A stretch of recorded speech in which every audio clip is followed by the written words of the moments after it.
Je suis confiné avec mon ex. Nous sommes dans la même maison, dans le même appartement. Il va y avoir beaucoup de questions à se poser. À la fois un rapport très étrange à la distance et au rapprochement.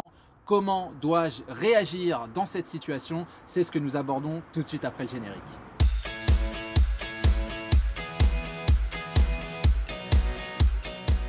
Salut à vous, c'est Jean-Baptiste de jbmarcy.com, ravi de vous retrouver aujourd'hui pour continuer nos raisonnements autour de votre reconquête amoureuse. Et aujourd'hui, on va se pencher sur une question qui m'est directement adressée, à savoir comment gérer mon confinement si je suis assigné à résidence au même endroit que mon ex. Rapidement, on va comprendre qu'il émerge un espèce de paradoxe de la distance, c'est le nom que je lui donne, vous allez comprendre très rapidement.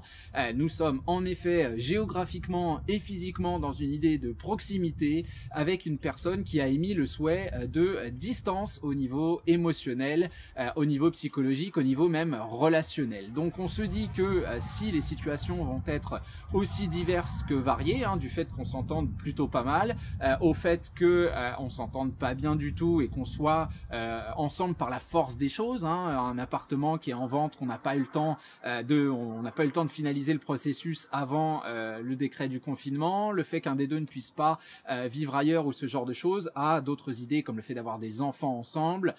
On se doute donc que les situations vont être nombreuses, mais que nous allons essayer de mettre en relief un set de réactions le plus adaptable justement à toutes ces situations aussi diverses que variées. Donc contexte excessivement spécial, contexte véritablement de pression qui va forcément avoir un impact sur la psychologie des deux individus. On sait aujourd'hui que y a un grand débat d'abord, même s'il y a un confinement, il y a toujours un débat. J'ai encore vu des idées ce matin très paradoxales qui partent d'un article, le fait que apparemment en France, beaucoup de gens dénoncent leurs voisins dès qu'ils se regroupent pour faire des activités, notamment dans les rues, alors qu'on n'a pas le droit. Et évidemment un grand débat entre oulala, il y a des collabos de sous Vichy qui nous crachent dessus, et puis l'autre, oui, mais en même temps tu vas pouvoir tuer des gens, donc peut-être que c'est mieux de rester chez toi, et vu que t'as pas l'air de le comprendre tout seul, je vais t'aider à comprendre. Donc on voit que il y a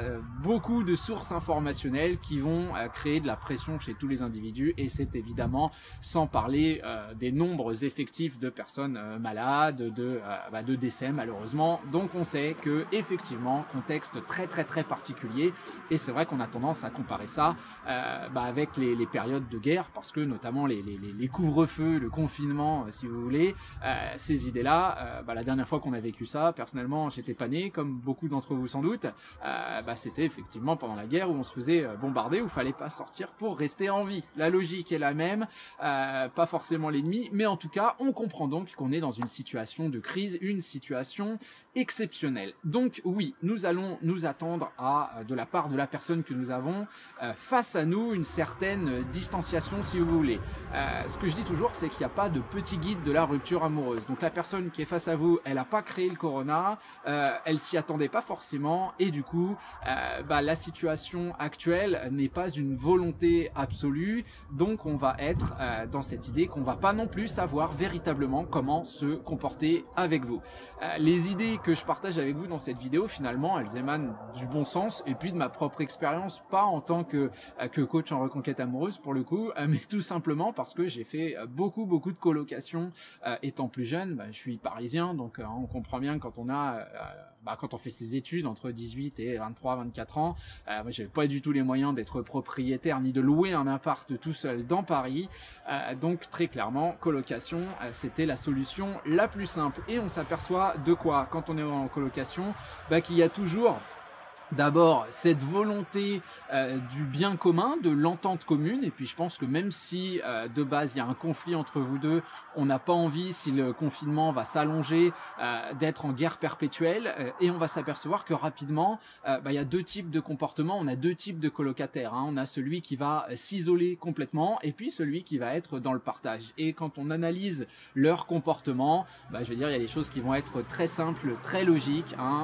ce que je ne vous recommande pas, c'est d'être la personne isolée qui va être dans votre chambre la plupart du temps parce que vous n'osez pas aller au contact de l'autre, parce que vous n'osez pas entrer dans le salon parce qu'on y est déjà, vous n'osez pas changer la chaîne de la télé, etc., etc.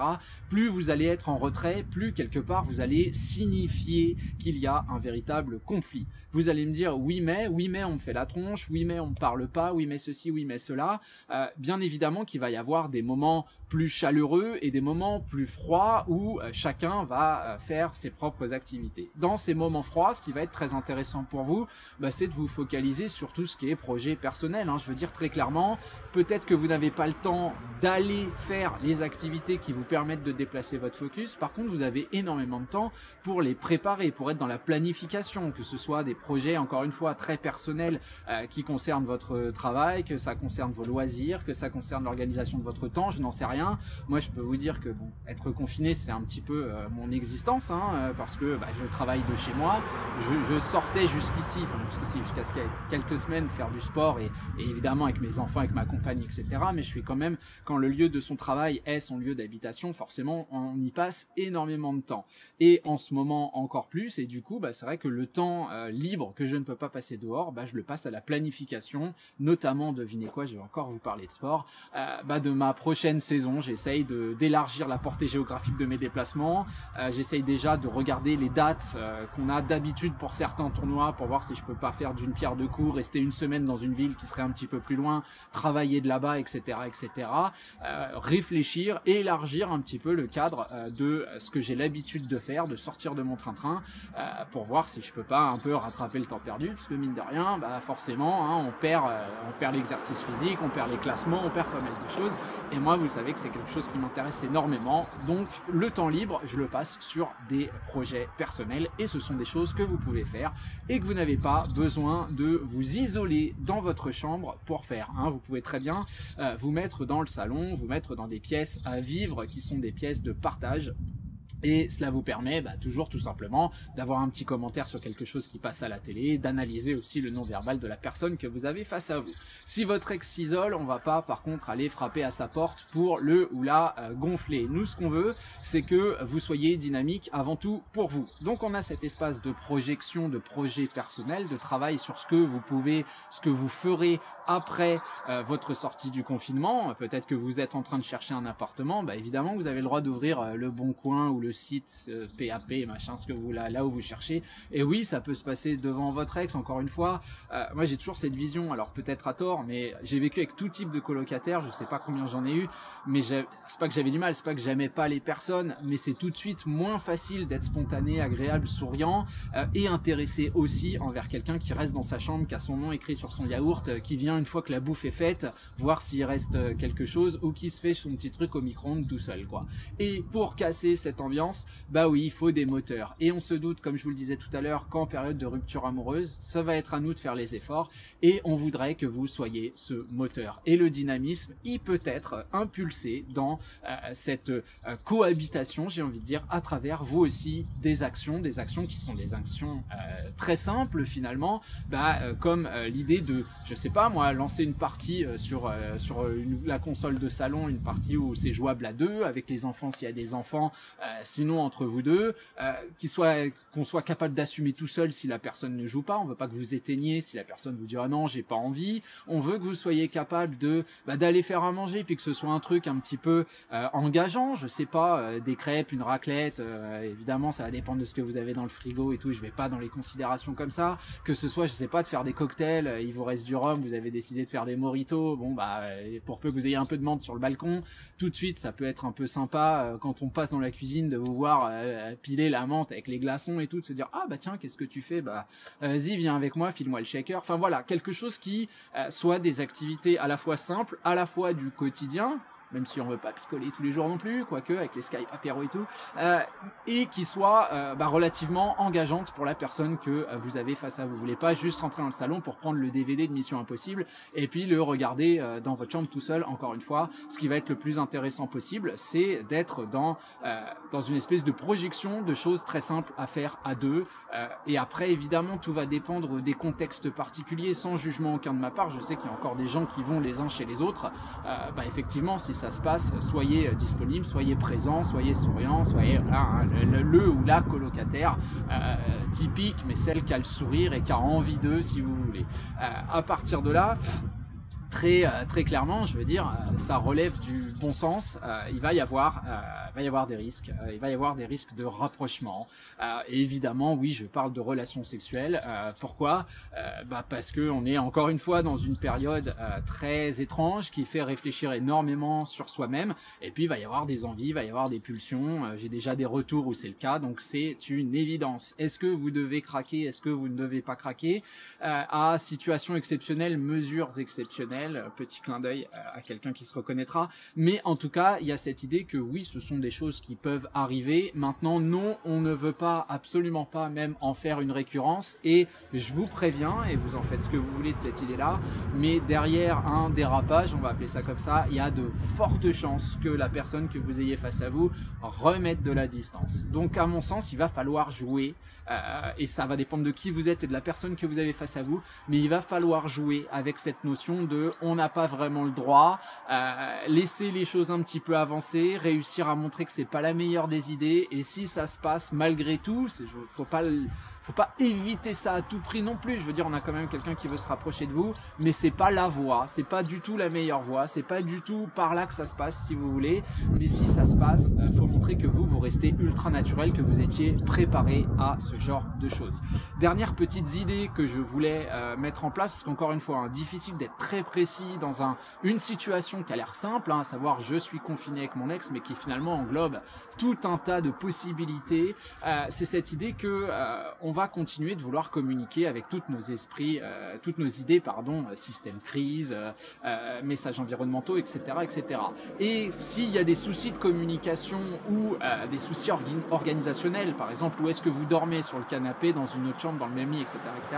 Si on est délocalisé, c'est-à-dire que vous dormez dans une autre chambre ou sur le canapé, et que vous savez pas trop comment contacter, communiquer votre ex, vous avez toujours cette idée que en ce moment, on est quand même dans, comme je le disais, et comme vous le savez, une société où on est vraiment basé sur tout ce qui est internet, sur tout ce qui est virtuel, etc., etc. Et comme on a énormément de temps, on va pas se cacher, Netflix et ce genre de sites internet sont des choses qui regroupent beaucoup de nos intérêts. Et du coup, tout l'aspect virtuel, c'est quelque chose dont on peut aussi se servir, et une communication un peu plus marrante et virtuelle que d'habitude peut être mise en place, que ce soit à travers le fait que vous êtes engoncé dans votre lit le soir et puis vous téléchargez une application de quiz musicaux par exemple, envoyez l'invitation à votre ex même s'il est dans la chambre d'à côté, sans aller lui demander est-ce que je peux éventuellement, non, voilà, faire le truc où chacun sera sous sa couette en train de se défier alors qu'on est à 2 mètres l'un de l'autre. C'est des choses qui permettent de casser certaines barrières, puis techniquement qu'on vous dise oui, qu'on vous dise non, on va même pas vous le dire, c'est quelque chose qu'on va pouvoir lancer qui va pas forcément être mentionné. Donc ça peut être des petits moyens comme ça de commencer à créer quelque chose qui soit dynamique, qui soit souriant, et puis qui en plus justifie une communication. Techniquement, l'image que je veux, que je vous souhaite, c'est ça, chacun dans son lit, pourquoi pas, et puis jusqu'à 3h du matin, on est en train de jouer à des petites conneries qui font que le lendemain quand on se réveille, on va avoir la banane qui va d'une oreille à l'autre. Et ce sont de toutes petites choses comme ça qui permettent et je pars de ça, de ces applications aussi diverses que variées, jusqu'au fait de, par exemple, c'est arrivé il y a pas très longtemps, changer le pseudo Netflix de la personne, parce que, je sais pas, vous sortez des courses et vous changez son pseudo Netflix en regarde telle série, c'est juste une tuerie. Enfin voilà, ce genre de petits détails, de petites choses qui, a priori, limitent complètement le risque de la communication, qui montrent que vous êtes une personne qui finalement essayez de vous adapter à la situation et qui relève toujours de nos idées, sourire, dynamisme, etc., etc. Soyez effectivement la personne qui essaye d'être le plus occupée possible. On veut pas que vous soyez la victime de la présence de l'autre. Même si vous êtes dans son appartement, on veut pas que vous soyez là, assis sur le canapé, comme un petit être chétif à attendre qu'on vous dise, allez, viens, on va manger, j'ai fait des pâtes, il en reste un peu. Non, voilà, on veut que vous soyez à l'initiative du plus de choses possibles, sachant que oui, c'est sans doute limité aux frontières de l'appartement. Eh bien, regardez un petit peu ce que vous avez autour de vous, que ce soit des jeux de société, que ce soit soit un petit texto à envoyer de temps en temps, une application, des films à lancer. Vous savez que par exemple maintenant sur Netflix, il y a des films qui sont des films participatifs, hein, ce genre de choses, où on va pouvoir faire des choix ensemble. Bah, c'est bête, mais lancer un film comme ça, il y a peut-être plus d'interaction si on lance une série, la série 24 heures en 274 millions d'épisodes, où finalement on s'endort avant la fin, si vous voulez.